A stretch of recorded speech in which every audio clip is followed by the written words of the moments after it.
6월 7일 말씀과 기도입니다. 오늘 본문은 예레미야 애가 2장 1절에서부터 10절 말씀이고 제목은 소중한 것을 허무시는 하나님입니다. 오늘 본문 2장에서 예레미야의 애통이 1장에 이어 계속 이어지고 있습니다. 그런데 오늘 2장 1절에서 10절에서 주목해서 볼 수 있는 것은 하나님께서 이스라엘의 소중한 귀한 것들을 허무시고 계시다는 것입니다.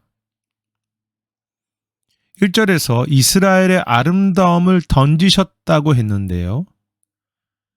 그것이 선지자 예레미야이든 이스라엘 백성들이든 이스라엘을 생각하면서 그들을 스스로 생각할 때 아름답다고 여겨지는 것들이 많았을 것입니다. 특히 그 중에는 견고한 성체들도 포함될 수 있을 텐데요.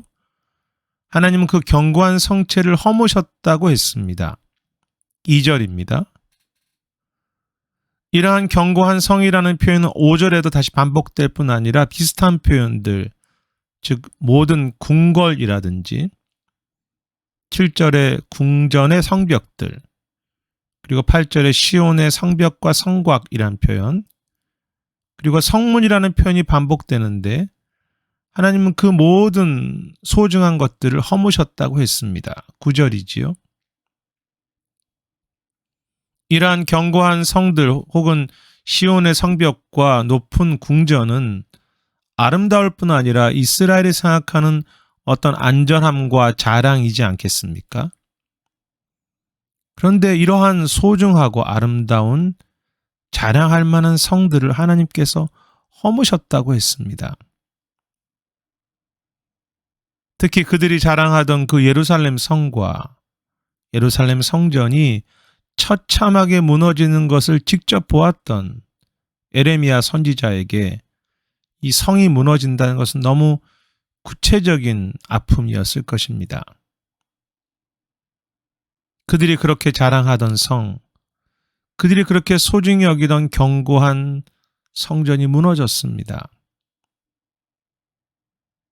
그런데 이렇게 아름답고 소중한 것이 무너지는 것은 어떤 외적인 것, 어떤 성만이 아니었지요. 4절에 보면 아름다운 사람들을 죽이셨다고 했습니다. 아름다운. 그리고 6절과 7절에서는 이스라엘이 그렇게 소중히 여겼던 절기와 안식일과 모든 제단, 그 예배마저 무너지게 하셨다고 했습니다. 하나님이 세우신 아름다운 절기와 안식일과 소중한 제사마저도 다 허무셨다. 그리고 그들이 소중히 여겼던 것 중에 그 하나님의 율법과 하나님의 그 계시, 묵시가 있는데요. 9절에 보면 율법 없는 이방인들 중에 있게 했다고 했고, 즉 율법이 없어졌죠. 그리고 그 성의 선지자들이 여호와의 묵시를 받지 못했다고 했습니다. 또한 10절에 보면 그들이 그렇게 존중했던 장로들이 수치를 당하며 아름다운 처녀들은 머리를 땅에 숙였다고 했습니다. 지금까지 기록됐던 이 모든 것들은 이스라엘의 자랑이고 그들이 소중히 여기는 것들이었죠. 왜 하나님은 그렇게 이스라엘의 소중한 것들을 이렇게 철저하게 허무십니까? 자신이 세우신 제사마저도 허무십니까? 그 이유에 대해서 우리는 예레미야 애가 본문이라든지 구약의 역사 속에서 더 분명하게 볼 수 있는데요. 이스라엘은 어느새 하나님의 이름이 아니라 그들이 가지고 있던 견고한 성벽을 의지했고 높은 궁궐을 자랑했습니다. 하나님이 그들의 보호자이심에도 그들은 성벽 안에서, 그 성 안에서 안전하다고 생각하고 믿었었지요. 진정한 소중함을 잃어버리고 헛된 소중함과 그것들을 의지하는 삶, 물질과 군사력을 붙잡으려고 했습니다. 그런데 그렇게 소중한 것을 잃어버린 모습 속에는 그들의 절기와 안식일과 율법과 여호와의 묵시도 포함되어 있는데요. 그들은 겉으로는 이 모든 것들을 소중히 여긴다고 생각하고 살았습니다.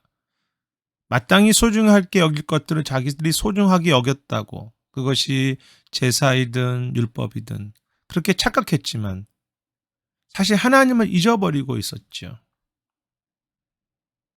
하나님이 없는 절기였고 하나님 그분을 기뻐하기보다 안식일과 축제 자체를 더 귀하게 여겼습니다. 소중하게 여긴다고 했지만 껍데기만 남은 절기였다고 할까요? 그 안식일과 제사를 드리는 자신들의 그 종교 행위 자체가 더 자랑스러웠습니다. 그들은 율법을 귀하게 여긴다고 생각했지만 인간의 의를 더 자랑했고 하나님의 묵시를 소중하게 여기는 듯 했지만 거짓 선지자들의 묵시, 즉 그들을 깨우지 않는 묵시에 대해서는 귀를 기울이지만 회개와 애통을 요청하는 에레미야의 묵시는 듣지 않았습니다. 이스라엘은 절기, 안식일, 율법, 묵시를 소중히 여기는 듯 했지만 사실 그들의 마음과 삶 속에 이 모든 것들은 이미 다 허물어져 있었습니다. 그 소중한 것들이 이미 다 깨어져 있었습니다. 단지 이미 허물어져 있다는 것을 그들 스스로 깨닫지 못하고 있었을 뿐이죠. 그래서 하나님은 그들이 생각할 때 소중하다고 생각하는 모든 것들을 허무심으로 그들에게 무엇이 가장 소중한지 깨닫게 하신 것입니다. 성이 아니라 심지어 하나님의 임재를 상징하는 성전이 아니라 내 이름이 하나님 한 분만이 가장 소중하다는 것을 말씀하셨죠. 또한 그들이 소중하다고 생각하는 것들이 허물어지는 것을 보면서 이미 그들의 신앙과 하나님과의 관계가 다 무너져 있다는 것을 보게 하신 것입니다. 헛된 소중한 것을 허무시는 하나님. 소중한 것을 허무셔서 우리 안에 소중한 것들이 이미 크게 무너져 있다는 것을 깨닫게 하시는 하나님이십니다. 우리 삶의 소중한 것들은 무엇입니까? 우리가 마땅히 소중하게 여겨야 될 것들을 순간순간 소중히 여기고 있을까요?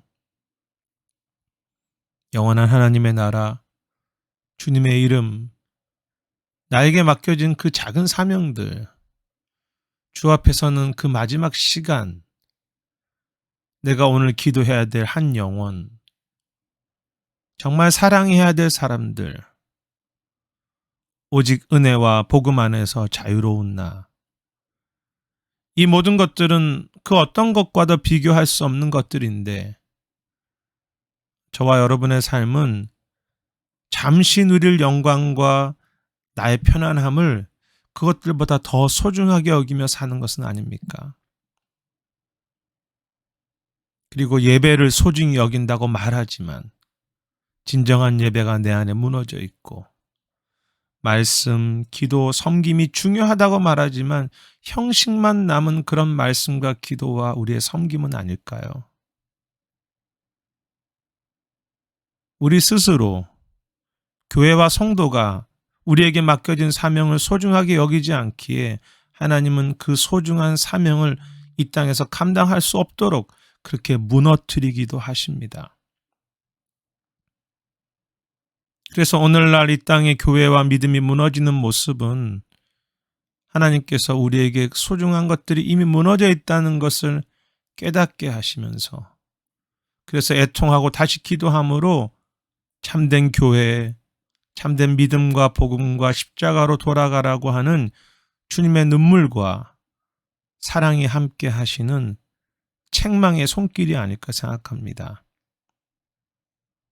소중한 것을 무너뜨리시는 하나님 앞에 다시 겸손하고 아파하며 반대로 또 소망하고 감사할 수 있기를 원합니다.